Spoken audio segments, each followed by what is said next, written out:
Assalamualaikum warahmatullahi wabarakatuh. Perkenalkan, nama saya Aditria Sudani Putri, NPM 21100701200035, Prodi Kesehatan Masyarakat di mata kuliah Etika dan Hukum Kesehatan. Dosen pengampu Nova Arifman, Dokter SKM MKes. Di sini saya akan menjelaskan Kode Etik Profesi Kesehatan Masyarakat. Kode Etik Profesi Kesehatan Masyarakat. Kode Etik Kesehatan Masyarakat merupakan landasan moral dan pedoman tingkah laku profesional yang dijunjung tinggi, diamalkan, dan diamankan oleh setiap anggota profesi kesehatan masyarakat. Kode Etik Kesehatan Masyarakat wajib dipatuhi dan diamalkan oleh pengurus dan anggota organisasi tingkat nasional, provinsi, dan kabupaten atau kota. Dalam hal untuk menjunjung dan menegakkan sebuah kode etik kesehatan masyarakat, seorang kesehatan masyarakat perlu mengikuti pendidikan tentang kesehatan masyarakat agar mengerti dan paham akan kode etik itu sendiri. Apalagi seorang yang sudah menjadi profesional tentunya sudah mengetahui lebih mendalam tentang kode etik itu sendiri. Untuk menegakkan kode etik kesehatan masyarakat bisa dilakukan dengan memberikan sanksi berupa teguran, baik lisan maupun tulisan, mengucilkan pelanggar dari kelompok profesi, atau memberlakukan tindakan hukum dengan sanksi keras.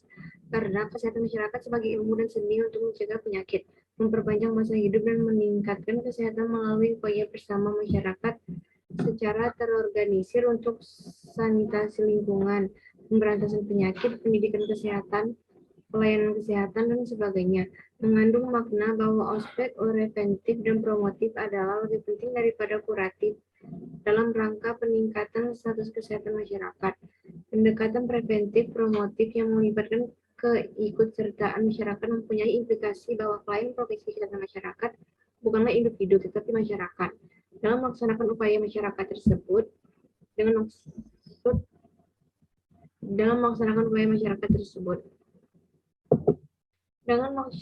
maksud untuk mewujudkan pengabdian yang luhur, kami para profesi kesehatan masyarakat Indonesia dengan rahmat Tuhan Yang Maha Esa merumuskan kode etik profesi kesehatan masyarakat Indonesia yang diuraikan dalam bab-bab dan pasal-pasal sebagai berikut.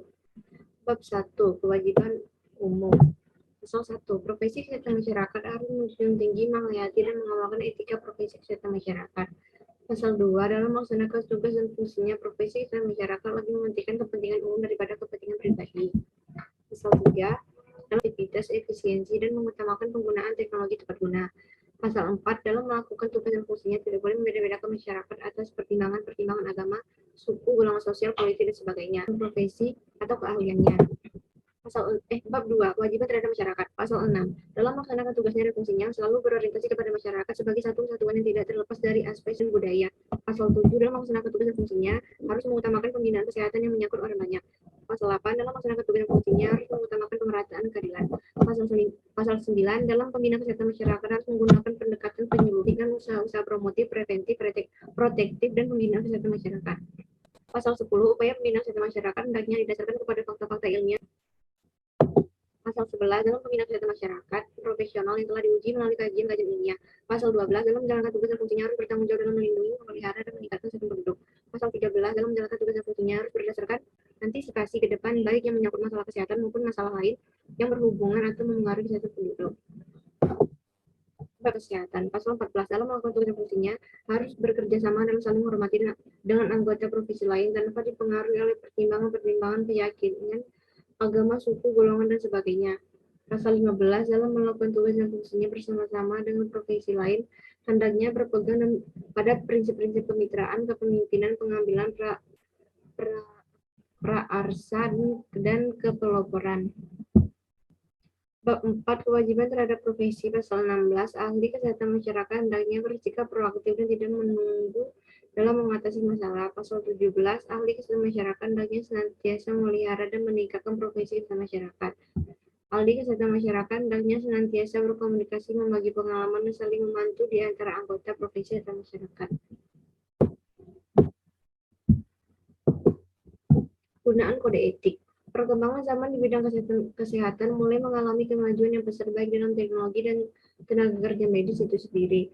Namun, hal ini sering juga dibicarakan karena mulai timbulnya permasalahan etik dalam bidang kesehatan baik dalam kedokteran, keperawatan, kesehatan masyarakat, dan beberapa tenaga kerja medis yang bersangkutan. Sehingga perlunya penegakan kode etik untuk pencegahan dan penyelesaian permasalahan tersebut agar tidak terjadi. Kode etik membantu meningkatkan kepercayaan publik terhadap integrasi sebuah profesi dan melindungi klien dalam hubungan dan tanggung jawab seorang masyarakat yang profesional kepada klien kesejahteraan mereka. Selanjutnya, mencakup penegakan dalam kepercayaan komunikasi kepada masyarakat. Tanggung jawab seseorang dalam rangka meningkatkan kesejahteraan masyarakat. Misalnya, mendengarkan dengan sesama apa yang disampaikan klien. Selain itu, konselor harus menjaga kerahasiaan klien. Hal itu merupakan privasi dan sumber kepercayaan klien. Konselor membuktikan keahlian dalam misalnya memberikan info tentang hasil yang dicapai dalam konseling. Persakmi. Persakmi adalah organisasi profesi kesehatan masyarakat yang keanggotaannya khusus lulusan FKM atau prodi IKM yang bergelar sarjana kesehatan masyarakat. Bila seseorang lulus S1 SKM kemudian meraih gelar S2 atau S3 Persakmi. Cara utama menjadi anggota Persakmi adalah S1 dan S1-nya SKM. Dengan demikian, maka selain atau non-SKM, jelas itu tidak dapat menjadi anggota Persakmi. Sehingga bagi kawan-kawan para SKM di Provinsi Aceh dan bahkan se-Indonesia, organisasi Persakmi ini yang sudah berbadan hukum dari kementeriannya.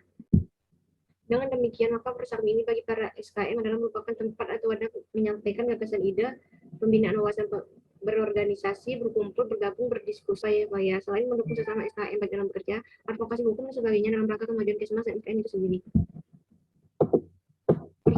Sarjana Kesehatan Masyarakat atau Profesional Kesehatan Masyarakat di Indonesia yang memiliki visi menjadi organisasi profesi kesehatan masyarakat bergerak utama pembangunan kesehatan masyarakat Indonesia, bahwa dalam rangka melanjutkan kegiatan roda dan struktur organisasi dan personal pengurus pusat sebagaimana diatur dalam anggaran dasar dan anggaran rumah tangga Persakmi. Organisasi profesi kesehatan masyarakat yang berasaskan Pancasila dan berdasarkan Undang-Undang Dasar 1945, yang ini adalah organisasi yang bersifat independen dan multidisipliner dalam bidang kesehatan masyarakat untuk kepentingan masyarakat. Pengurus pusat yakni berkedudukan di Ibu Kota Republik Indonesia, pengurus cabang berkedudukan di kabupaten atau kota, pengurus komisariat berkedudukan di perguruan yakni didirikan di Jakarta pada tanggal 22 Februari tahun 1971 untuk jangka waktu yang tidak ditentukan dan berbadan hukum. Tujuan didirikannya yakni agar terwujudnya organisasi profesi kesehatan masyarakat yang mandiri dan profesional dalam mewadahi seluruh potensi tenaga kesehatan masyarakat yang ada di Indonesia. Menjaga nilai dan pengembangan keilmuan, menumbuhkan profesionalisme dalam bekerja di bidang kesehatan masyarakat, serta menjadi pelopor lahirnya pemimpin yang amanah dalam mewujudkan derajat kesehatan masyarakat bagi seluruh rakyat Indonesia. 5 fungsi pokok yakni 1.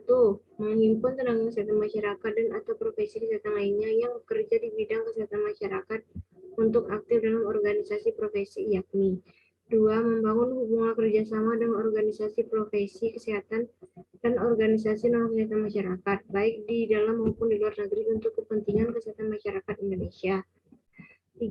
Melaksanakan mengembangkan pendidikan berkelanjutan profesi kesehatan masyarakat yang bermutu bekerjasama dengan perguruan tinggi kesehatan masyarakat yang bernaung di dalam asosiasi institusi pendidikan tinggi kesehatan masyarakat Indonesia. 4. Menempatkan setiap kepentingan anggota yakni secara bermartabat dalam upaya pengabdiannya untuk meningkatkan kesehatan masyarakat setingginya. 5. Mendorong secara proaktif secara anggota yakni bekerja untuk kepentingan kesehatan masyarakat dengan mentaati kode etik profesi kesehatan masyarakat. Terima kasih. Sekian itu saja yang dapat saya sampaikan. Wassalamualaikum warahmatullahi wabarakatuh.